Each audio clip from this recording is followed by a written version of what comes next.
That night, I never expected my life to change. The street was empty, the kind of silence that makes your skin crawl, until I heard the sound of fists pounding against flesh. My heart told me to keep driving, to pretend I hadn't seen, but I slammed the brakes. Under the dim streetlight, 3 men were kicking a bloodied stranger, his gray coat torn, his face drenched in crimson. My hands shook as I hit the horn, blinding them with my headlights. "Stop, or I'll call the police." My voice trembled, but they scattered into the shadows. I rushed to the man, his breath shallow, his whisper faint. "Thank you. You saved me." I didn't know who he was. I didn't know that within days on Father's Day, of all days, he would return with a truth that would rip my family apart and force the world to see me differently. My name is Penelope Caldwell, and for as long as I can remember, I've been nothing more than a shadow in my own house. From the outside, people look at my family and see perfection. My father, Thomas Caldwell, is admired in town as a brilliant real estate man, always in sharp suits and commanding every room with his booming voice. My mother, Linda, is the opposite, soft-spoken, gentle, forever knitting scarves she never wears. But she rarely dares to speak up, especially when my father's temper sparks. Then there are my siblings. Jacob, 20, is the golden boy. My father boasts endlessly about his sharp legal mind, predicting he'll become a top lawyer. Sophie, 23, is radiant, social, the kind of daughter everyone adores. At family gatherings, their every achievement is celebrated, champagne glasses raised, cheers echoing through the dining room. And me? I'm Penelope, the eldest, the disappointment, the family disgrace. I still remember the day I tried to earn his approval. I was 13, and I spent weeks painting a portrait of our family. Every brushstroke was my heart poured onto canvas, my mother's warm smile, Jacob's mischievous grin, Sophie's favorite dress, and even my father's proud posture. I wrapped it carefully, heart-pounding as I handed it to him on Father's Day. He unwrapped it, glanced once, and gave a sharp laugh. "Childish. What use is this? Learn to do something practical." He shoved the painting aside, and the room moved on without a second thought. But to me, it felt like my heart had been ripped open. That canvas stayed hidden in the cupboard, gathering dust, just like me. Moments like that multiplied. A perfect report card from me earned a nod barely. Jacob's school debate trophy? A full family celebration. Sophie's science project? A dinner in her honor. Whenever my father turned to me at the table, it was never to praise, it was to cut. "Penelope, speak louder. Stop hiding behind books. Look at Sophie. Look at Jacob. Why can't you be more like them?" Each word sank like a stone in my chest. I shrank smaller, learned to sit quietly, to fold into the background while my siblings basked in his pride. I became an expert at making myself invisible. At holidays, when families are supposed to feel warm and whole, I felt like a guest intruding in my own home. My mother would sometimes slip into my room after one of his tirades, kneel beside me, and whisper, "You're wonderful, Penny. Don't let his words destroy you." But her voice trembled too much to convince me. Love whispered in the shadows could never drown out the roar of humiliation. So I grew up this way, always on the outside of a perfect picture. A ghost in the Caldwell family portrait. Present, but never truly seen. It was a Thursday night, the kind of night when exhaustion clings to your bones. I had just finished tutoring a few students after my regular classes and was driving home, the hum of my old sedan filling the silence. The streets were nearly deserted, lit only by flickering yellow lamps that barely pierced the darkness. I rolled down the window for air, the crisp night wind brushing my face. That's when I heard a sound that didn't belong. A groan, low and broken, followed by the sharp smack of fists against flesh. My stomach dropped. I slowed the car as I turned into a narrow alley, and the sight that met me made my blood freeze. A man in a gray coat was sprawled on the ground, his body curled in on itself. Surrounding him were 3 young men, shadows in hoodies laughing as they kicked him again and again. Blood spilled from his mouth, dripping dark against the pavement. For a second, I couldn't breathe. My hands gripped the wheel so tightly my knuckles turned white. Every instinct screamed at me to leave. I wasn't a fighter, I wasn't brave, but watching him, defenseless and broken, something inside me snapped. I slammed my hand on the horn. The piercing blast shattered the silence, ricocheting off the alley walls. At the same time, I switched on my high beams, flooding the thugs in blinding light. "Stop it!" I shouted, my voice trembling but loud. "I've called the police." They froze, startled, squinting against the glare. One of them cursed under his breath. For a moment, I thought they might come after me. But then, muttering and spitting on the ground, they scattered into the darkness, disappearing like rats. My chest heaved as I pushed the car door open. My legs wobbled beneath me, but I forced myself forward until I knelt beside the man. He was older, salt and pepper hair matted with blood. His breaths were shallow, rattling. "Sir, can you hear me?" I whispered, panic rising. His eyes flickered open, clouded with pain, but somehow focused on me. His lips moved. I leaned closer. "Thank you. You saved me." The words were weak, but they struck me like a hammer. I pulled out my phone with trembling hands and dialed 911, my voice breaking as I rattled off the location. "Please, he's losing a lot of blood. Hurry!" While waiting for the ambulance, I tried to drag him out of the shadows and closer to the streetlight. He was heavier than I imagined, his coat soaked through with blood. My heart pounded, but I refused to let go. Minutes later, though, it felt like hours. The distant wail of sirens split the air. Red and blue lights spilled into the alley. Paramedics rushed forward, lifting him onto a stretcher. I followed, my hands still shaking, my heart refusing to slow. I didn't know who he was. I didn't know that by stepping out of my car that night, I had just altered the course of my entire life. The next morning, I woke with barely 2 hours of sleep. My mind was still replaying the alley, the blood on my hands, the man's faint whisper. I brewed coffee, hoping the bitter taste would shake the images away, but it was the television that froze me. The morning news anchor spoke in her steady voice. Business magnate Richard Hale, 54, founder of Hale International Resorts, was brutally attacked last night but narrowly survived thanks to the intervention of an anonymous citizen. He remains in critical condition but is expected to recover. My mug slipped from my fingers, coffee splattering across the table. My eyes locked on the screen. The photo that flashed across the broadcast sent a chill through my body. The salt and pepper hair. The authoritative gaze. The same man whose blood had stained my jacket. Richard Hale. The name echoed in my head. Of course I had heard it before, who hadn't? He was the man who had turned a single hotel into an empire, a symbol of ambition and wealth. People in town whispered his name with reverence. Yet in that alley, he had been nothing but a broken man on the brink of death. My heart pounded as questions clawed through me. Why was he there, alone and vulnerable? Who wanted him dead? And why had fate chosen me, Penelope Caldwell, the invisible daughter, to be the one to save him? I tried to shove the thoughts aside. I told myself it was just coincidence, that our lives would never cross again. But no matter how hard I tried, his eyes lingered in my memory, the strange glint when he looked at me, the way his lips had trembled around those words. "Thank you. You saved me." For the next few days, I carried the secret like a stone in my chest.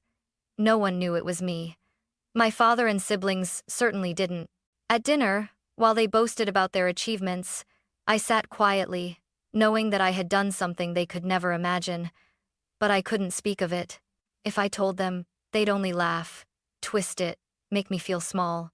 Instead, I followed the updates on TV, each one feeding the unease in my heart. He was recovering, he was alive, and with every report, I wondered if he remembered me, the trembling girl in the alley who refused to look away. I didn't know it then, but the thread had already been tied. Our paths weren't finished. They were just beginning to knot tighter. And soon, that thread would yank my entire life into the light I had been denied for so long. Father's Day in the Caldwell house was always a performance. From the outside, it looked like love and tradition. Inside, it was a stage where my father's pride in my siblings gleamed, and where I became the family's favorite target. That Sunday, the house overflowed with relatives and neighbors. The dining table groaned under roasted meats, sparkling wine, and polished silverware. Laughter echoed from every corner. I stood near the back, clutching a glass of water, trying to look invisible. My father, Thomas Caldwell, rose from his seat at the head of the table. His booming voice silenced the chatter. He raised his glass. To my children, my pride, my legacy. First, he turned to Jacob. My son, the future lawyer. Brilliant, confident, destined to carry the Caldwell name to greatness. Applause erupted. Jacob smirked, soaking in the admiration. Then Sophie. My beautiful daughter, so full of charm. Everyone adores her, and rightly so. More cheers, more smiles. Finally, his eyes shifted to me. For a heartbeat, I thought just maybe he might say something kind. But then his lips curled. His words were sharp enough to slice me open. And this, he said, pointing his glass toward me, is Penelope, the family disgrace. The room burst into laughter. Relatives chuckled, cousins snickered, even Sophie covered her mouth, smiling at the cruel joke. My face burned, my throat tightened. I forced a brittle smile, pretending it didn't hurt, though inside it felt like my chest was collapsing. I wanted to shout. I wanted to scream that they didn't know me, that I had saved a man's life just days ago, that I wasn't a disgrace. But the words caught in my throat, trapped under years of silence. My mother, Linda, sat frozen, her eyes glassy with guilt. She didn't defend me. She never did. Her silence was as heavy as my father's cruelty. The evening dragged on like a nightmare. Toasts, jokes, stories of Jacob's internship and Sophie's new job interview. I sat there, barely breathing, the word disgrace echoing in my skull like a drum. When the plates were cleared and guests began leaving, I slipped out onto the porch, the night air cool against my burning cheeks. My hands trembled as I gripped the railing. Why was I never enough? Why did he despise me so deeply? I didn't know that my questions were about to be answered sooner than I imagined. Because as I stood there, fighting tears, the distant rumble of engines grew louder. Headlights appeared down the street, slicing through the darkness. One car, then two, then five. A convoy of luxury vehicles, sleek and intimidating, pulling up in front of the Caldwell house. The laughter inside died instantly. Curtains were drawn back. My father stepped outside, confusion etched on his face, and my heart began to pound. Part 5. The convoy arrives.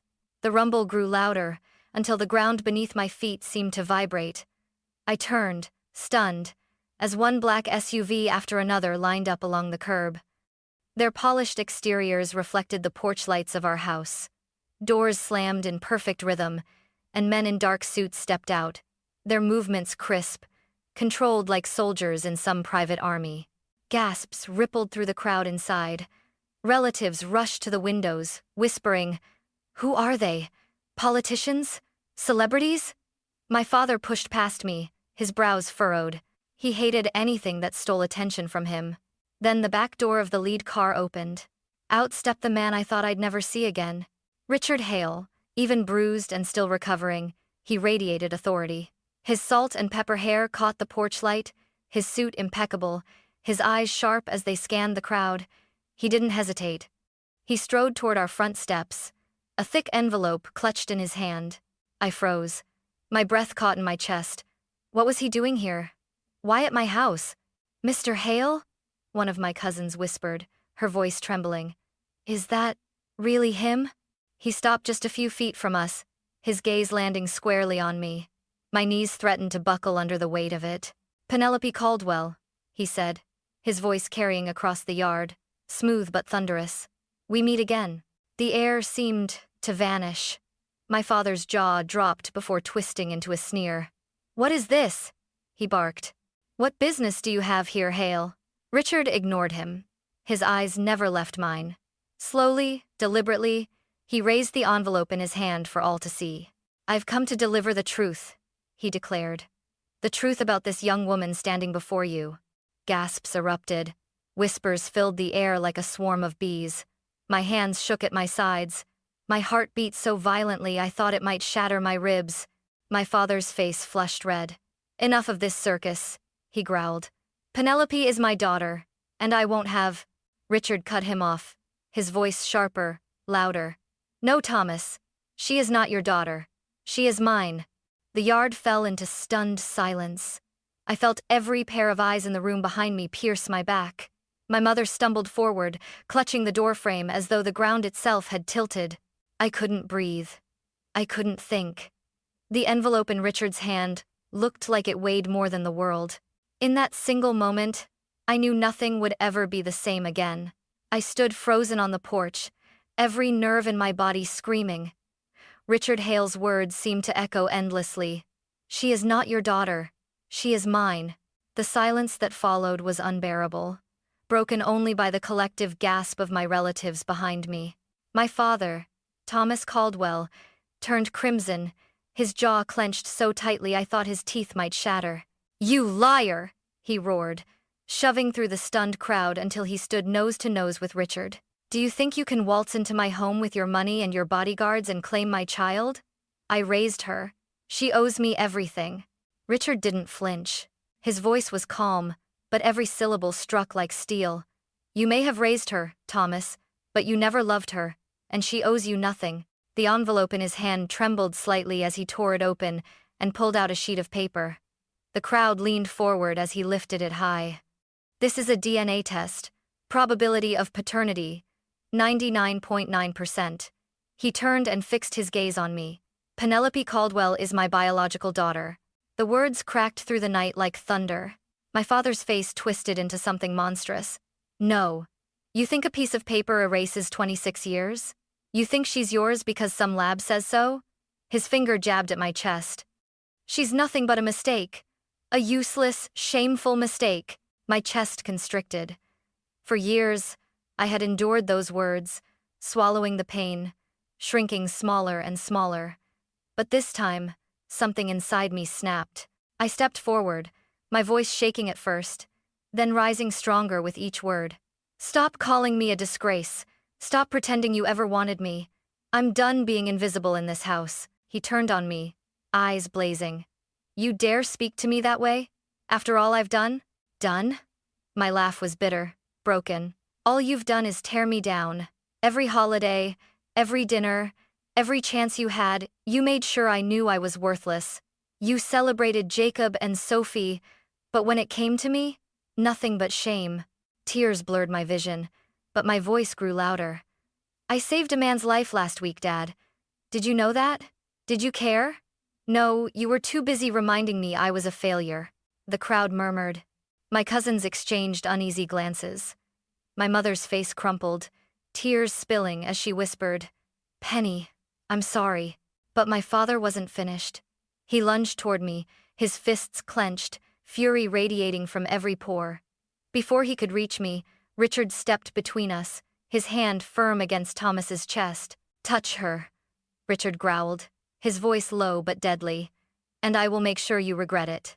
The two men locked eyes. My father's rage met Richard's unwavering authority.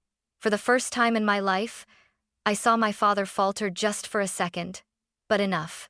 Behind them, relatives whispered fiercely, "Is it true?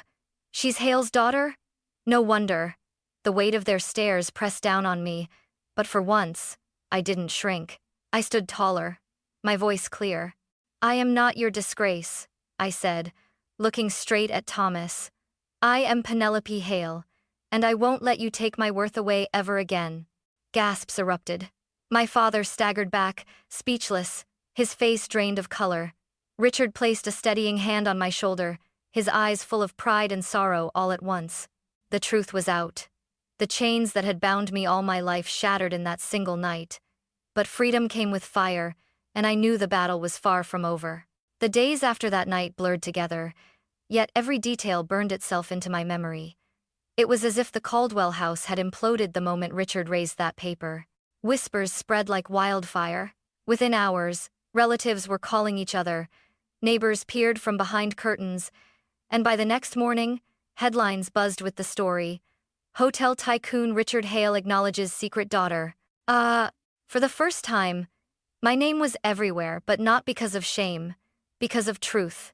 My father, Thomas, was furious. His reputation as the pillar of the community crumbled. People who once respected him now whispered about betrayal and lies. At business luncheons, I heard he was avoided, his phone calls unanswered. He shouted at anyone who dared mention my name, but his silence only fueled the rumors.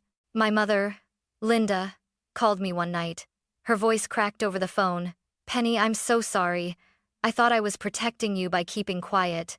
I was wrong. I let you suffer when I should have fought for you." Her words broke me. I wanted to scream, to ask why she let him belittle me for so long, but I couldn't. Instead, I whispered back, "I just wanted to be loved, Mom." She sobbed, and I hung up before my own tears swallowed me whole. As for Jacob and Sophie, their eyes changed when they looked at me.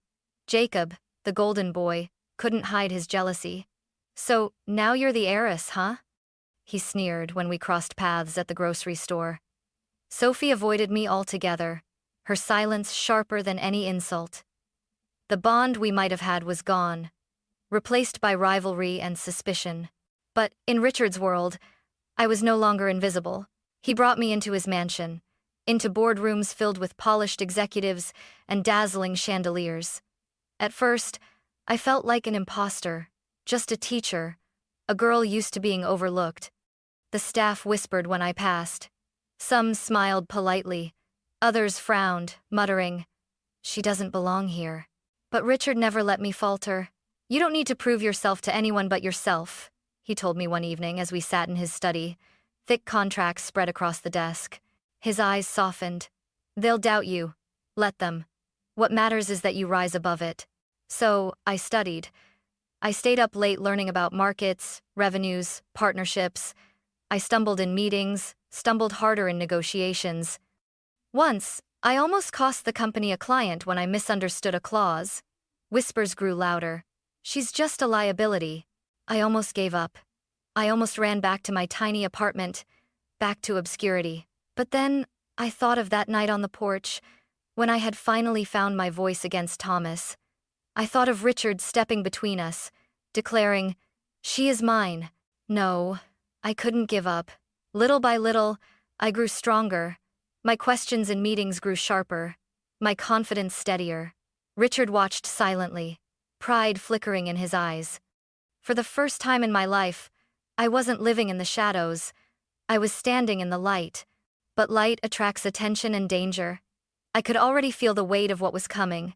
The Caldwell name wasn't done haunting me, and the world wasn't done testing if I truly belonged to Richard Hale's empire. 2 years later, Father's Day finally arrived again, but this time, it no longer felt like a day of dread. The Caldwell house, once a place of humiliation, was now just a fading memory.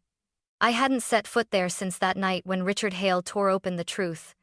Instead, I found myself in the garden behind Richard's mansion, a place filled not with grandeur, but with something I had never known at home: peace.